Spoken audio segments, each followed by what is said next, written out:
উনি শুরু করলেন, বিসমিল্লাহির রহমানির রহিম।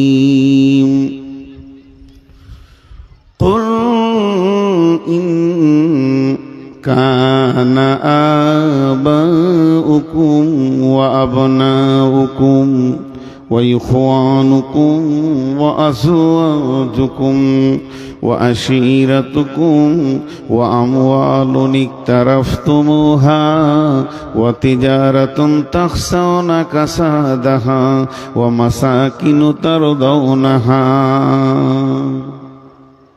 أحب إليكم من الله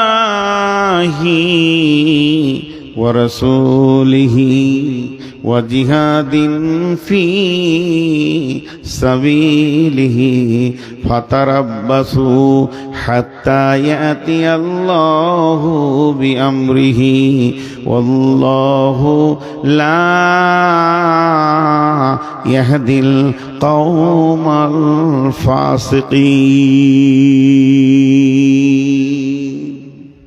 উনি ফয়সালা দিয়েছেন। ফয়সালাটা কি?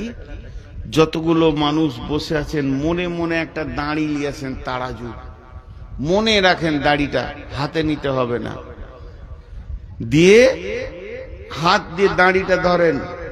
আমি যেমন মনে মনে করতে বলছি এরকম করেন, দাড়িটা হাত দিয়ে ধরেন। দাড়ির দুটা পাল্লা আছে, একদিকে ডান দিকে একটা আছে, বাম দিকে একটা আছে। ডান দিককার পাল্লাটা মুছেলেন, বাম দিককার পাল্লাটা মুছেলেন। যে বাম দিককার পাল্লায় 8টা জিনিসকে চাপান, 8টা মাল, 1 2 করে 8টা। আমি বলে যাচ্ছি, চাপান আপনারা মনে মনে। বিসমিল্লাহির রহমানির রহিম। آباؤكم وأبناؤكم وإخوانكم وأزواجكم وعشيرتكم وأموال اقترفتموها وتجارة تخشون كسادها ومساكن ترضونها।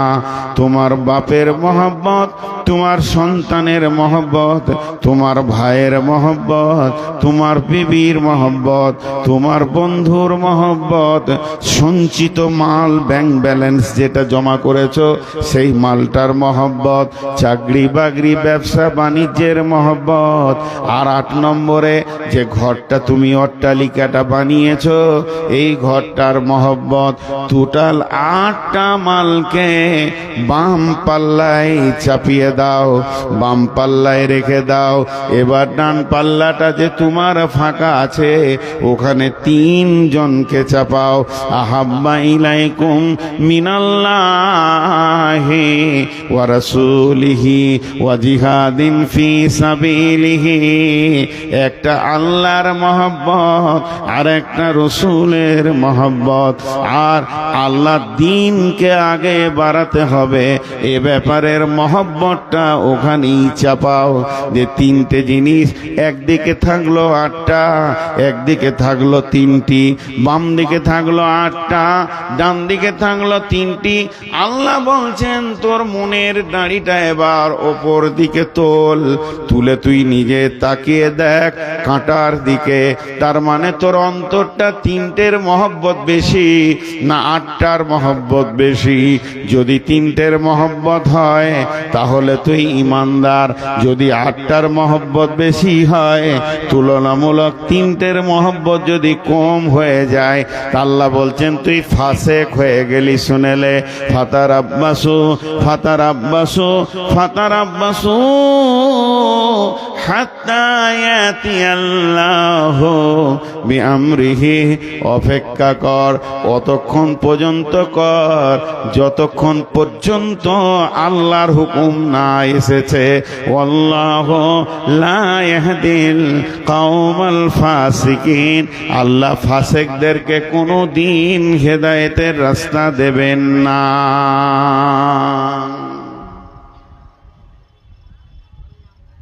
পানি খাবেন নাকি? আর খায়, মনে মনে রাগ করছে। একটা কথা বলি, ইলামি তারানগর এই এলাকা আর ইসলামপুর এলাকা, এটাকে আমি জালসার জায়গা মনে হয় না, নিজের এলাকা মনে হয়। এখানে যেগুলো মুলবি রয়েছে ছোট ছোট, আমরা যখন পড়ি তখন ওরা ছোট ছেলে, কাউকে চিনতে পারছি কাউকে পারছি না, কেউ ফের গাল দিয়ে দিচ্ছে পেছন থেকে, কত অহংকার বে। কিন্তু আমি অনেক টেনশনে আছি, আল্লাহর কাছে দোয়া করে উঠেছি যে আজকে আল্লাহ বায়ান করাবে কিনা। তার মানে আমার টেনশনটা আপনাদেরকে বলে দিই, আপনারা দোয়া করবেন। আমার ফ্যামিলিতে দুজনকে ভোটার থেকে বাতিল করে দিয়েছে, হাইকোর্ট যেতে হবে। এটা হাসির কথা নাই। এখন তো শুয়ে শুয়ে হাইকোর্টের সঙ্গে যোগাযোগ করছিলাম, কলকাতায় 3-4 জায়গায় ফোন করলাম, খুব টেনশন। এই কথাগুলো আপনাদের কাছে আসবে সেই বিষয় ধরেছি। তো আমরা 8টা জিনিসের মহব্বত এত বেশি করি, আমাদের কাছে 3টে জিনিসের মহব্বত নেই, খালি মুখে আছে। আল্লাহকে ভালোবাসো না? বাসি। ওকে যদি জিজ্ঞেস করা হয় আল্লাহকে ভালোবাসেন, বলে হ্যাঁ বাসি। গত 3 দিন আগে আমি জলসা করতে করতে বলছি যে বুকে হাত দিয়ে 100% ইমানদার হাত তুলে বলেন যে আমি এতটা পরেজগার, আমার উপরে আল্লাহ এখন রাজি আছে। কে বলতে পারবে? আমি 100% নিজের উপরে বিশ্বাস আছে আমার, যে আমার আল্লাহ আমার উপরে নারাজ নাই। একজন হাত তুলে দিল, তো দেখছি ওর দাড়ি নেই। তোর মতো ফাঁসে কি করে হাত তুললে? আমি এত বড় দাড়ি রেখে হাত তুলতে পারছি না। তর্কে জিতা বড় আসান। আমি এনাকে বলছি পানি দেন, পানি দেন বলেছি, আমার হাতে খালি গিলাসটা ধরিয়ে দিয়েছি। দেখেন তর্ক কাকে বলে। তখন আমি বলেন যে পানি চাইলাম, তো তুমি গিলাস দিলে কেন?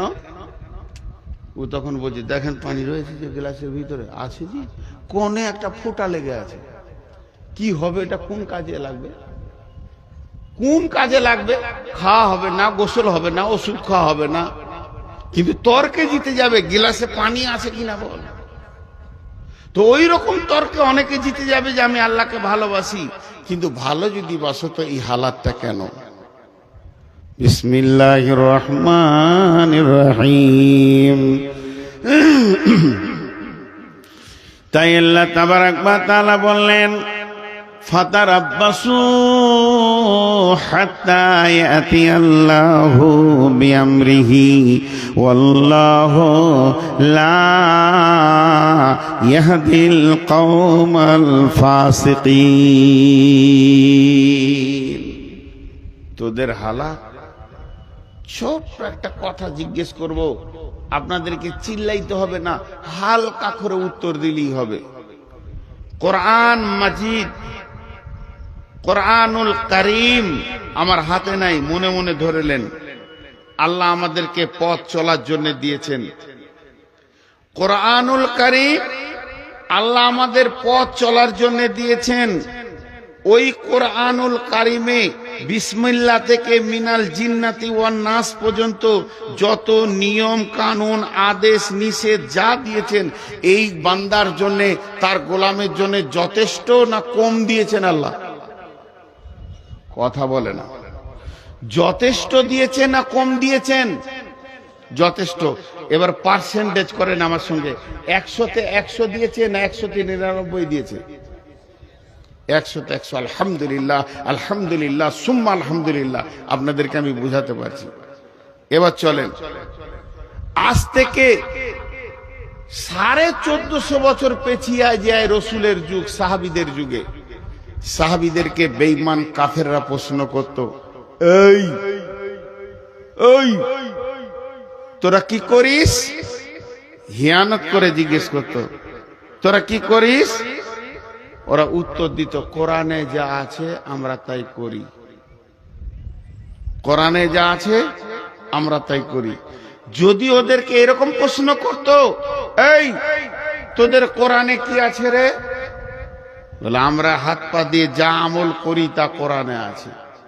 চলে আসে কেন এখন 2026 সালে এপ্রিল মাসের 3 তারিখের রাতে। এখন যদি কোনো কাফের বেঈমান এসে স্টেজে উঠে আমাকে একবার বলে, মৌলভী সাহেব একবার মাইকটা দেন তো, 2 মিনিট, বেশি সময় লিব না, দিয়ে বললো হ্যালো, ও তো সালাম দিবে না, বেঈমান খ্রিস্টান ইহুদি। এই মুসলমানেরা তোমরা কি করো? ও উত্তরে বলতে পারবো না, কোরআনে যা আছে তাই করি। আমাদের করার সঙ্গে কোরআনের মেল হবে না, আর কোরআনে যা আছে তা আমাদের সঙ্গে মেল হবে না। তাহলে কি আমরা আহলে কোরআন আর আহলে হাদিস এটা জবান দিয়ে খালি দাবি রেখেছি? গিলাসের কোণে এক ফোঁটা পানি যেমন কোনো কাজে আসবে না, তর্কে জিতার জন্য যথেষ্ট হয়ে যাবে, তুমি তর্কে হারবে না, তুমি জিতে যাবে। তেমনি আমরা এমন মুসলমান, গোটা কোরআনটা আমাদের জিন্দেগির সঙ্গে মেল নাই। আজকে যদি কোরআন আমাদের জিন্দেগির সঙ্গে মেল থাকতো, পৃথিবীতে যত জাতি আছে সব এসে আমাদের কাছে উবুর হয়ে পড়তো। হতভাগা মুসলমান বেল কোরআন, আর তাদের চলা চরিত্র হয়ে গেল ইহুদি আর খ্রিস্টান।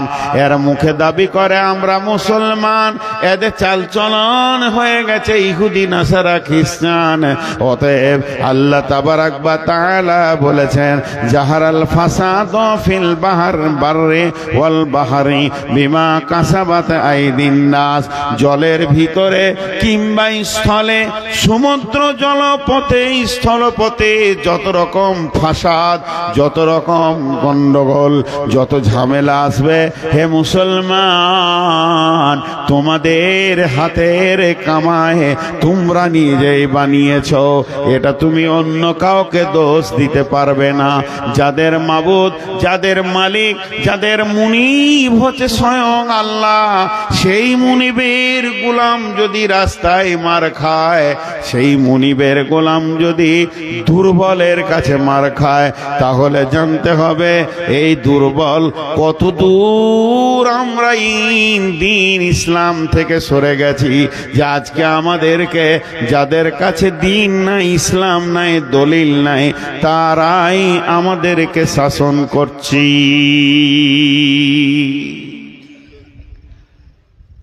জি, একটা স্বপ্নের কথা বলবো। বিশ্বনবী ফজরের নামাজ পড়ে মুক্তাদিদের দিকে ঘুরে বসে জিকির আজকার করতেন। কোন কোন দিন বলতেন, কেউ স্বপ্ন দেখেছো? স্বপ্ন দেখেছো তো বলো, স্বপ্নের মানেটা আমি করব। কোন কোন দিন নবীজি নিজে স্বপ্ন দেখতেন, যে বলতেন আমি এই এই জিনিস রাত্রিতে দেখলাম। কোন কোন দিন আবার সাহাবীরা স্বপ্ন দেখলে মসজিদে সালাম ফিরা হয়ে গেলে উঠে দাঁড়িয়ে বলতেন, ইয়া রাসূলুল্লাহ, আজকে রাত্রিতে আমি ঘুমে একটা বড় স্বপ্ন দেখেছি, স্বপ্নটা আপনাকে বলছি, এই স্বপ্নটা তর্জমাটা করে দেন। অনেকক্ষণ থেকে ডিস্টার্ব করছে। এইটা হতো।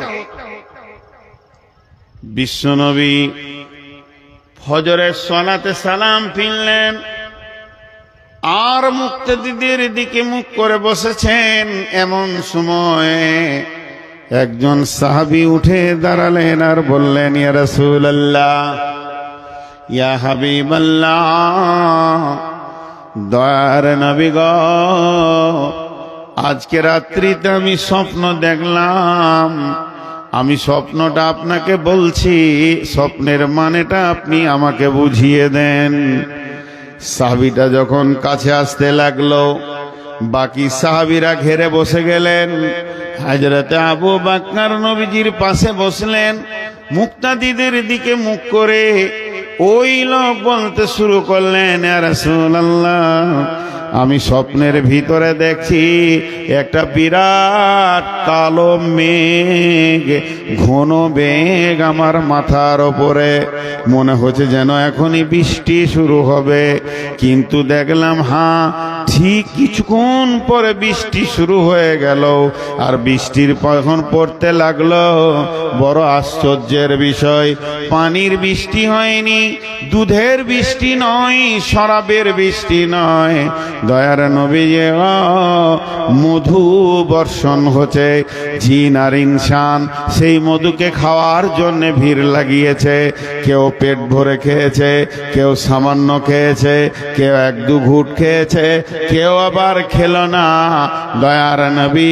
তারপরে পরে দেখলাম ওই বৃষ্টির ভিতর দিয়ে একটা লম্বা রশি ঝুলছে, একটা লোক রশি ধরে ওপর দিকে চলে গেল, দ্বিতীয় নম্বর লোকটা চলে গেল, তৃতীয় নম্বর লোকটা যখন চড়তে গেল দড়িটা কেটে গেল, ছিঁড়ে গেল, পড়ে গেল, কিন্তু লোকটি বড় মজবুত ছিল, গিঁড়া লাগিয়ে আবার উঠে চলে গেল দড়ি ধরে।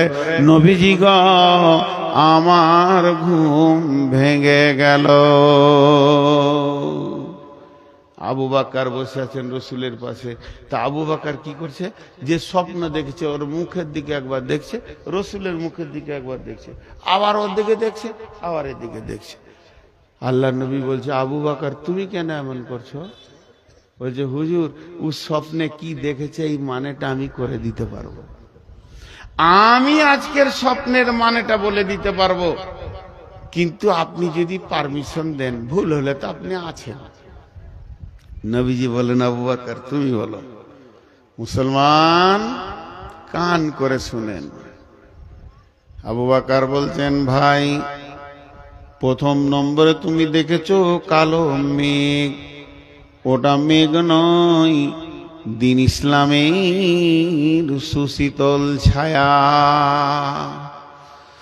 দুই নম্বরে দেখেছ ওই মেঘের মধু বর্ষণ হচ্ছে, ওটা মধু নয় রে বন্ধু, আল্লাহর কালাম পাক নাজিল হচ্ছে, কোরআন। তিন নম্বরে দেখেছ জিন ইনসান সেই মধু খেতে এসেছে, কেউ পেট ভরে খেলো, কেউ সামান্য খেলো, কেউ এক ঘুট দু ঘুট খেলো, কেউ খেলো না। তার মানে ওখানে যে মধু পেট ভরে খেয়েছে কোরআনের হাফেজ হবে, আবার অল্প খেয়েছে অল্প মুখস্থ করবে, এক দু ঘুট খেয়েছে ছোট ছোট দুটি একটি সূরা মুখস্থ করবে। কিন্তু যে মোটি খেলো না, আল্লাহ তাকে কোরআন পাকের মতো জ্ঞান দেবেন না। এরপরে তুমি দেখেছো ওই বৃষ্টির ভিতর দিয়ে একটি রাস্তা, একটি রশি ঝুলছে, ওটা রশি লয় ভাই, ওটা সূরা বাকারার একটি আয়াত, ইহদিনাস সিরাতাল মুস্তাকিম, ওটাই হলো জান্নাতের রাস্তা। তুমি একজনকে দেখেছো চলে গেল, তীরে কেউ নয়, তিনি হলেন নবী মুহাম্মদুর রাসূলুল্লাহ সাল্লাল্লাহু আলাইহি ওয়াসাল্লাম, ওই রাস্তায় চলে গেলেন। তারপরে আর একজনকে দেখেছো, সেটা আমি আবু বকর চলে গেলাম। তারপরে তিন নম্বরের লোকটা রশি ধরতে গেল, কেটে গেল, ওটা হলে হযরতে উমর, ওকে শহীদ করা হবে, ও উঠে চলে গেল, তোমার ঘুম ভেঙে গেল। এটা হলো ইসলামের সুশীতল ছায়া। কোনো একদিন এ দেশের মাটিতে কালেমার পতাকা উড়বে, তৌহিদের পতাকা উঠবে। সেদিন মুসলমান দুঃখ বেদনা ভুলে হাসিতে দুলবে, হাসি আর খুশিতে দুলবে। রবে না ব্যভিচার, রবে না অন্যায় অবিচার, থাকবে না জুলুম অত্যাচার, সকলে শান্তিতে বাস করবে। কোনো একদিন এদেশের মাটিতে কালেমার পতাকা উড়বে।